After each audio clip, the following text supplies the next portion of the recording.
Comme nous l'avons vu dans les leçons précédentes, il existe de nombreuses propriétés CSS, et si certaines sont relativement simples à appréhender, comme par exemple les propriétés CSS de texte, ou de bordure, ou même de liste, d'autres sont un petit peu plus complexes, notamment les propriétés liées à l'arrière-plan, les propriétés de boîte et de positionnement. Néanmoins, les propriétés CSS de ces catégories sont importantes afin de créer des mises en page en CSS. Il vous faudra donc sans doute du temps et des efforts afin d'apprivoiser l'ensemble de ces propriétés CSS, mais en attendant, Dreamweaver nous fournit des modèles de mise en page prédéfinis. Je vais créer un nouveau document, je ferme celui-ci, en allant dans Fichier et Nouveau, et dans la fenêtre Nouveau document, je vais choisir un type de page HTML, et j'ai ici la liste des mises en page qui sont proposées par Dreamweaver et qui ont déjà été réalisées. Alors je peux choisir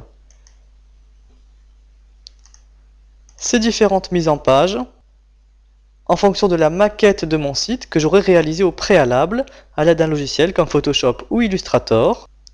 À droite, la fenêtre de prévisualisation me permet de vérifier si la mise en page correspond bien à mon design. Juste en dessous, j'ai deux listes déroulantes, le type de document que je conserve avec HTML 1.0 transitionnel et l'option CSS de mise en forme qui me permet de choisir où les CSS de ce document seront stockés. Dans l'entête, c'est-à-dire dans la balise head, ou alors dans un nouveau fichier feuille de style. Je peux également lier un fichier existant qui sera donc créé au préalable. Je vais choisir de stocker les règles CSS dans un nouveau fichier et je clique sur Créer. Je dois maintenant enregistrer le fichier de feuille de style. Je vais dans le dossier CSS de mon dossier racine et je peux donner un nom personnalisé à ce fichier de feuille de style. Attention, chaque fois que vous enregistrez un document CSS, JavaScript, HTML, à ne pas utiliser de caractères spéciaux, autres que trait d'union ou underscore. J'enregistre maintenant mon fichier feuille de style et mon document s'ouvre. La mise en page a été réalisée entièrement à l'aide de CSS. Et lorsque je clique à l'intérieur d'un élément, je peux, grâce au sélecteur de balises, identifier les balises qui composent cette mise en page. Dans le panneau style CSS, je retrouve l'ensemble des règles de CSS qui sont liées au document et je vais pouvoir modifier ces règles comme je le souhaite. Alors par exemple, je peux modifier l'entête, je place mon curseur à l'intérieur de cette entête.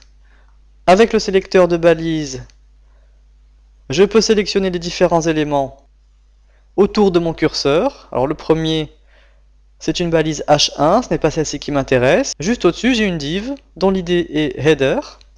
Et c'est bien celle-ci que je souhaite modifier. Je vais donc, dans le panneau Style CSS, repérer l'idée header. Il se trouve ici. Alors je peux noter que juste en dessous, il est également présent.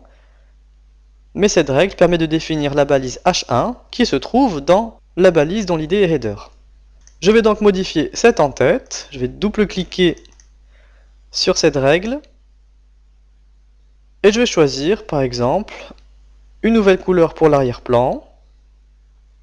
Je peux également sélectionner une image d'arrière-plan, celle-ci. Je clique sur OK. J'évite la répétition de l'image d'arrière-plan. Et je vais positionner cette image sur la gauche.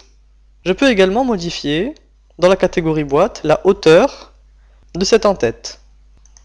Dans la propriété Hey, je vais choisir une hauteur de 100 pixels. Je clique maintenant sur OK. Et comme vous le voyez, l'entête a bien été modifiée. Par contre, j'ai un problème. Ce texte est au-dessus de mon image. Je souhaiterais le décaler sur la droite.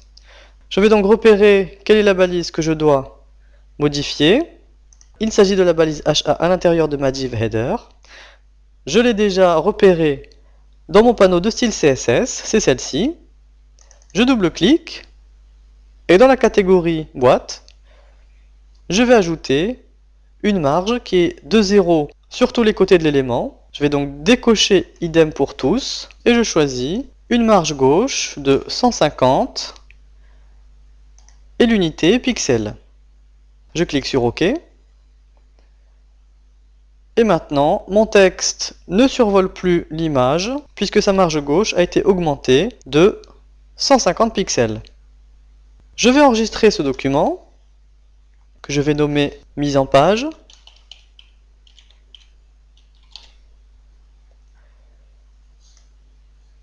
Je l'enregistre toujours dans mon dossier racine. Je peux noter qu'il y a un astérisque à côté du nom du fichier CSS. Cela signifie que des modifications à l'intérieur de ce fichier CSS que j'ai effectuées ne sont pas enregistrées. Pour résoudre le problème, je vais dans le menu Fichier et je choisis Enregistrer tout. Alors je peux me poser la question, comment réutiliser les modifications que j'ai effectuées ici avec un autre document?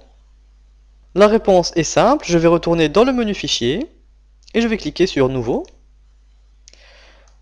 Dans la fenêtre Nouveau document, je dois choisir toujours type de page HTML et surtout je dois sélectionner la même mise en page.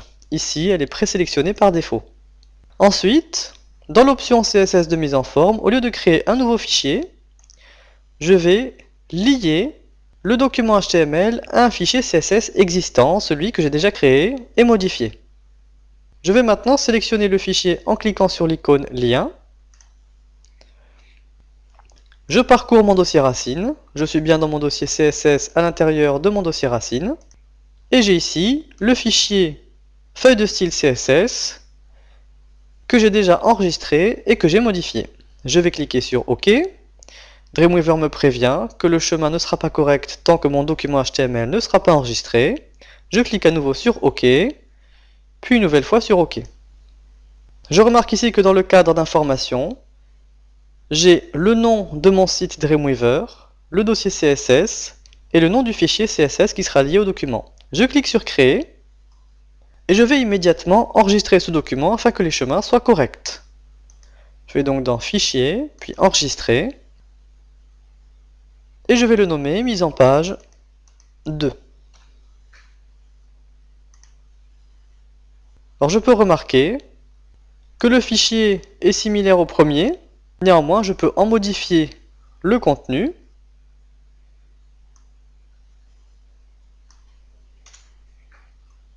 Et j'aurai donc ainsi des pages dont les contenus sont différents, mais qui partagent une mise en page et une feuille de style CSS. Si je fais à nouveau une modification sur la feuille de style, par exemple, je vais modifier la couleur d'arrière-plan de cette colonne, toujours avec le sélecteur de balises. En sélectionnant H3, je me rends compte que ce n'est pas cette balise-là qui m'intéresse.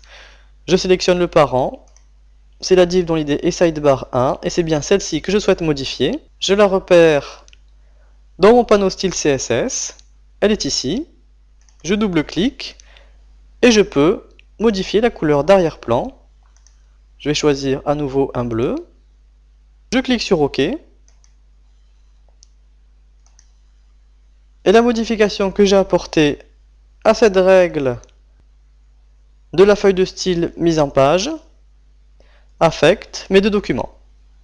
Nous avons donc vu quelle est la bonne manière d'utiliser les mises en page de Dreamweaver en sélectionnant la même mise en page pour plusieurs documents, mais en partageant la feuille de style entre ces documents afin que les modifications sur cette feuille de style affectent tous les documents.